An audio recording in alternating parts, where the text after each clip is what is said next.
हरतालिका तीज के दिन फुलेरे का दर्शन करें। फुलेरा किस तरह से बनाया जाता है, इसी पत्ती लगाना चाहिए, कैसा फूल, हमको ये प्रश्न कल यहाँ से जाने के बाद आ चुका था सीहोर के ऑफिस में।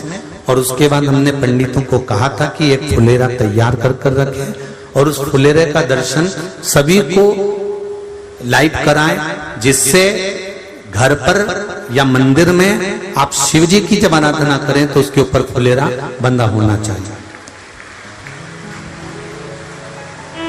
जैसे ये शिवलिंग आपने बनाया बालू रेत का, मिट्टी का, जो शिवलिंग का निर्माण करा है, उस शिवलिंग का निर्माण करने के बाद में आपके मध्य में जब आप शिवलिंग बनाते हो घर के अंदर हॉल में या मंदिर में, तो ऊपर कोई कुंडी वगैरह लगी हो, पंखा लगा हो, उस पे से रस्सी बांध कर लेकर आकर इस फुलेरे को इस तरह से शिव जी के ऊपर लटकाया जाता है। इसको फुलेरा कहते हैं। ये भगवान शंकर का अखंड सौभाग्य देने का फुलेरा होता है, जिसको माता पार्वती जी, उमा, कात्यायनी देवियों ने इसका स्मरण किया। एक गोल होता है, गोल, चौकोर, तिरछा, जिस तरह से भी बनाना हो, पर शिव जी के ऊपर नीचे शंकर भगवान होते हैं। ये थोड़ा ऊंचा, जिससे पूजन भी आराम से हो जाए, इसको ऊंचाई की ओर लगाया जाता है, जिससे भगवान, जैसे अपन जलाधारी लगाते हैं, उसी तरह से इस फुलेरे को लगाया जाता है। तो इस फुलेरे में कहीं ना कहीं पत्तियों को भी लगाना चाहिए। माला के साथ में कोई आम की पत्ती हुई, अशोक की पत्तियां हुई, उसका भी स्मरण इसमें आता है महाराज, उसका भी स्मरण। जैसे भगवान देवाधिदेव महादेव का शिवलिंग का जब दर्शन हो गए सबको फुलेरा का, अरे जम के तो बोलो, हो गए ना। और जितने लोग आस्था पर सुन रहे हैं, जितने लोग फेसबुक यूट्यूब पर सुन रहे हैं, अगर आपके स्मरण में फुलेरा नहीं हो तो उसका दर्शन अवश्य करिएगा।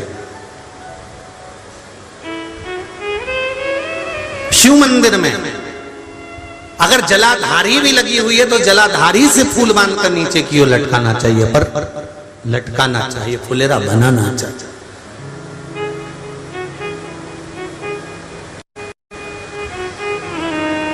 सात फल हैं फुलेरा के। कितने फल हैं? 7। ध्यान दीजिएगा। पहला, फुलेरा जो नारी व्रत करती आती है और व्रत कर्म उसका चलता रहता है, उस व्रत कर्म के अंतर्गत मान लो किसी कारणवश बीमारी में, कोई गमी के अंतर, कोई सूतक सावड़ के अंतर्गत अगर नारी पूजन नहीं कर पाती है, पूजन नहीं कर पाई और उसने केवल फुलेरे का दर्शन ही कर लिया, अपने पलंग पर पड़ी पड़ी भी फुलेरे का दर्शन कर लिया है, तो नारी को हरतालिका तीज के व्रत का फल प्राप्त हो जाता है। 7 फल हैं भगवान शंकर के हरतालिका तीज के फुलेरे का। पहला फल व्रत का मूल। दूसरा, यदि कोई नारी आई और उसके संतान नहीं, 10 साल, 8 साल, 5 साल, 6 साल, 7 साल, 12 साल, 15 साल हो गए, उस फुलेरे का मात्र स्मरण कर कर एक पुष्प भी उसने अगर हल्दी कुंकू का लगाकर उस फुलेरे का टच कर कर भगवान शिव के पावन चरणों में रख दिया है और विनती कर कर गई है, तो अगला फुलेरा वो खुद बनवाती है, उसकी गोदी में संतान आ ही जाएगा। अगला फुलेरा वो खुद बनवाएगी, के जाएगी, जी अगली बार फुलेरा मेरी तरफ से बनवा देना, मंदिर में फुलेरा मेरी तरफ से लगवाना, अगली बार जब तुम पूजन करो तो फुलेरा मेरी तरफ से बनवाना। ये फुलेरे का मार्ग। तीसरा, महाराज हम कोई दान, गौदान, हरतालिका तीज की किताब है आपके यहाँ, जो लोग पढ़ते होंगे हरतालिका तीज की किताब, उसमें लिखा है ब्राह्मण देव को ये दान देना है, ऐसा दान देना है। अब कोई गरीब है, कोई साधारण है, नहीं है किसी की कैपेसिटी, नहीं दे सकता, तो क्या होता है? तो कहा हम गौदान नहीं कर पाते, हम स्वर्ण दान नहीं कर पाते, हम वस्त्र दान नहीं कर पाते, हम मुद्रा दान नहीं कर पाते, हम अन्नदान नहीं कर पाते, हम ये सारे दान अगर नहीं भी कर पाते हैं तो शिव महापुराण की कथा कहती है तीसरा फल फुलेरे का है कि मात्र फुलेरे का दर्शन स्पर्श कर लेने से सारे दानों का पुण्य फल प्राप्त हो जाता है। यह तीसरा फल फुलेरे। अब हरतालिका तीज का फुलेरे का चौथा महत्व है महाराज। चतुर्थ महत्व हरतालिका तीज के फुलेरे का है जो कुंवारी कन्या हरतालिका व्रत करती है, पहली बार जो हरतालिका तीज का व्रत करती हैं या हरतालिका तीज का उद्यापन कर देती हैं या किसी कारणवश शरीर ऐसा नहीं रहा कि बिना पानी के नहीं रह सकती, तो 2 बूंद अगर उन्होंने पानी भी पी लिया है या कोई कारणवश एक कुछ गलती हो भी गई है तो मात्र फुलेरे का दर्शन कर लेने से वो गलती शंकर स्वीकार कर उसको क्षमा कर देते हैं। ये चतुर्थ भाव के अंतर।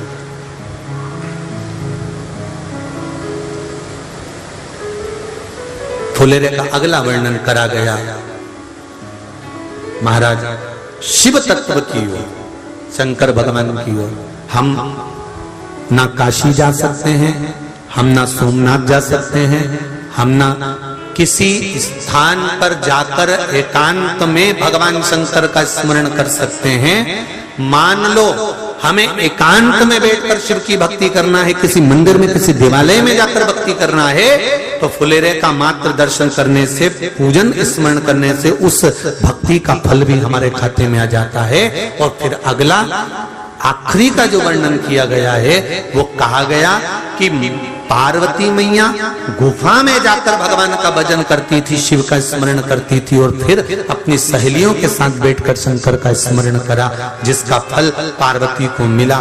तो कहा हम ना किसी गुफा में प्रवेश कर सकते हैं, ना हम किसी गुफा में या जंगल में जा सकते हैं।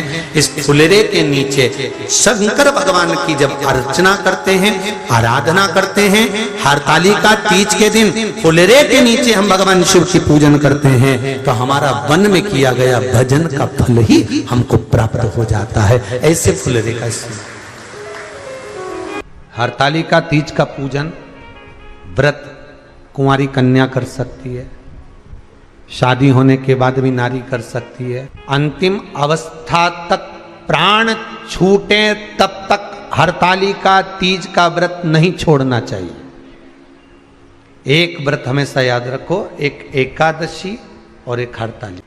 हाँ इतना जरूर है, ज्यादा शरीर बेकार हो गया, बुढ़ापा आ गया, शरीर नहीं साथ दे रहा, तो कुछ फल खा लो, कुछ चाय दूध जूस आप लेकर कर लो। इतना भी नहीं बने, शरीर बहुत ही बेकार हो गया, तो आप एक समय फल का फलहार धारण कर लो, ठीक है। पर हरतालिका व्रत करने वाली माताएं भले उद्यापन कर दे तो उस व्रत को थोड़ा हल्का कर लो। उद्यापन करा मतलब तुमने व्रत को हल्का कर लिया, थोड़ा हल्का कर सकते। हरतालिका तीज का जो व्रत का उद्यापन करते हैं उसमें 5 चीज रखते हैं ना, 5 कपड़े स्त्री के, 5 कपड़े पुरुष के, 5 तरह का अनाज, 5 तरह का फलहार, 5 तरह का फल। तो 5 तरह का जो फल रखाता है हरतालिका तीज के उद्यापन में, दुनिया के लोग उस 5 तरह के फल को केला गिन ले, पपीता गिन ले, मौसम्बी गिन ले और अनार गिन ले, संतरा गिन ले, सब कुछ गिन लेते हैं, पर उस 5 तरह के फल में धतूरे को नहीं गिनते। पर शिव कथा में वर्णन आता है, हरतालिका तीज के उद्यापन में लिखा हुआ है सबसे पहले 5 फल अगर गिनना है तो उसमें पहले धतूरे को गिनो, क्योंकि शंकर को वो प्रिय होता है, शंकर उसको स्वीकार कर लेता है। और धतूरा शंकर भगवान को क्यों चढ़ाया जाता है उसका प्रसंग आपको पहले भी कहा, आज फिर कहते हैं। धतूरा जब हम भगवान शंकर को समर्पित करते हैं तो हमारा कोई कार्य अटक रहा होता है, जिस कार्य को बार बार एग्जाम में बैठ रहे हो, बार बार परेशान हो रहा है, बार बार इंटरव्यू देने जा रहे हो, नहीं हो रहा, एक बार धतूरे को हृदय से भगवान को प्रेम से, करुणा सागर मेरे शंकर को दिल से एक बार वो धतूरा भगवान से विनती कर उसको चढ़ाओ तो शरीर भगवान तुम्हारा कार्य सफल कर देगा, पर दिल से चढ़ाना, हृदय। हरतालिका तीज की पूजन करने वाले को चाहिए कि बालू का, मिट्टी का शिवलिंग बनाना चाहिए। फुलेरा जो बनाया गया है ऊपर शंकर जी के ऊपर लटकाने के लिए, टांगने के लिए उसके नीचे शिव, पार्वती, गणेश जी की सुंदर बालू की मूर्ति बना लेना चाहिए। पार्थिव लिंग का निर्माण कर लेना चाहिए। शिव की आराधना करना चाहिए। जो फल आपके पास में हो शंकर को समर्पित करना चाहिए, पूजन करना चाहिए, आराधना करो। सबसे पहली पूजन हरतालिका तीज की प्रदोष काल के अंतर्गत हो जाना चाहिए। शाम के समय पर प्रयास करा करो प्रदोष काल के समय पर पहली पूजन हो जाए तो ज़्यादा अच्छा। पर लोगों की आदत रहती है कि 8 बजे तक, 8:30 बजे तक, 9 बजे तक पहली पूजन करें, फिर दूसरी आराम से, फिर तीसरी, फिर आराम से, फिर चौथी। तो ऐसा सब अपने अपने हिसाब से। पर शास्त्र रीति कहती है कि प्रदोष का जो समय होता है, प्रदोष काल जो होता है, शाम का जो समय होता है, उस समय पर हरतालिका तीज की पहली पूजन हो, जिससे आपका स्मरण चित्त शंकर भगवान में उस घड़ी, उस पल, उस क्षण में आप शिव के हो जाएं और शंकर आपका हो जाए। हाँ, अगर किसी के आने में देरी हो, कोई आ नहीं पा रहा है, बहुत देरी हो रही हो, तो हरतालिका पूजन व्रत वर्णन करता है कि शिवलिंग का निर्माण, पार्वती जी की मूर्ति का निर्माण, गणेश जी का निर्माण और फुलेरा जो बनाया हुआ है, ये प्रदोष काल के पहले बंधकर तैयार हो जाना चाहिए। प्रदोष काल के अंतर्गत फुलेरा नहीं बनना, फुलेरा पहले बन जाना चाहिए।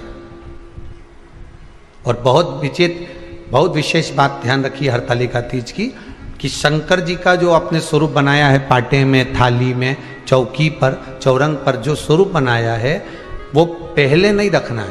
पहले क्या बांधना है? फुलेरा। पहले फुलेरा बांधिए, उसके बाद उसके नीचे शंकर जी को रखिए। कई अब जो हरतालिका तीज का पूजन करते हैं, ये तो उनके लिए हो गया। अब दूसरे के लिए भी सुन लें। जो नारी हरतालिका तीज का पूजन नहीं करती, व्रत नहीं करती, साधना नहीं करती, उसके लिए भी कहा गया कि आप अगर ये व्रत नहीं करते हो तो एक कार्य जरूर करना, कहीं पर फुलेरा बंधा हो, हरतालिका की पूजन हो रही हो, 5 मिनट 10 मिनट निकालकर अपने आसपास के किसी पौधे में से पत्तियां लेकर या पुष्प लेकर, 5 वृक्ष की पत्ती या 5 वृक्ष के पुष्प लेकर शंकर भगवान को जब पूजन हो रही हो, 5 मिनट माताएं जब पूजन कर रही हों, तब आप भी उस पुष्प को, उस पत्तियों को शंकर को समर्पित कर सकते हो। ये नहीं चढ़ा सकते तो 5 फल नहीं चढ़ा सकते तो 5 कुछ भी पुष्प आदि का आप शिव को समर्पित कर। पर क्यों चढ़ाया जाता है, किस लिए चढ़ाना चाहिए?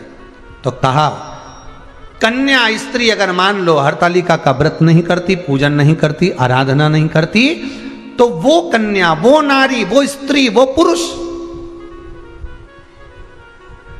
कार्य तो बहुत करेगा, दुकान भी 4 चलाएगा, व्यापार भी बढ़ाएगा, पर संपदा को जोड़ नहीं पाएगा। 1 रुपए कमाएगा, 1.25 रुपए खर्च वाला काम चलेगा। हस्त नक्षत्र में जो तृतीया पड़ती है, हस्त नक्षत्र के अंतर्गत जो तृतीया का महत्व कहा गया है, वो संपदा को बढ़ाती है, मनोकामना को पूर्ण करती है। इस नक्षत्र के अंतर्गत जो तृतीया आती है, वो मनोकामना को पूर्ण कर कर चली जाती है। इसलिए शिव की आराधना के लिए प्रथम मान्य हस्त नक्षत्र में किया गया दान, हस्त नक्षत्र के अंतर्गत तृतीया के दिन किया गया पुण्य, हस्त नक्षत्र में तृतीया के दिन किया गया श्रृंगार, हस्त नक्षत्र में तृतीया के दिन करा गया अपना सुंदर सिंदूरा, भगवान का आनंद, 5 तरह के वस्त्र, 5 तरह के स्त्री के वस्त्र, पुरुष के वस्त्र, 5 तरह का फल, 5 तरह का अनाज, ब्राह्मण को बुलाकर ब्राह्मणी के साथ आप या तो ब्राह्मण से उद्यापन करवाएं या फिर आप स्वयं भी करते हैं तो शिव को समर्पित करके ब्राह्मण और ब्राह्मणी को भोजन कराकर वो भाग प्रदान करें। यही हरतालिका तीज के उद्यापन का वर्णन आता है। सुंदर भाव से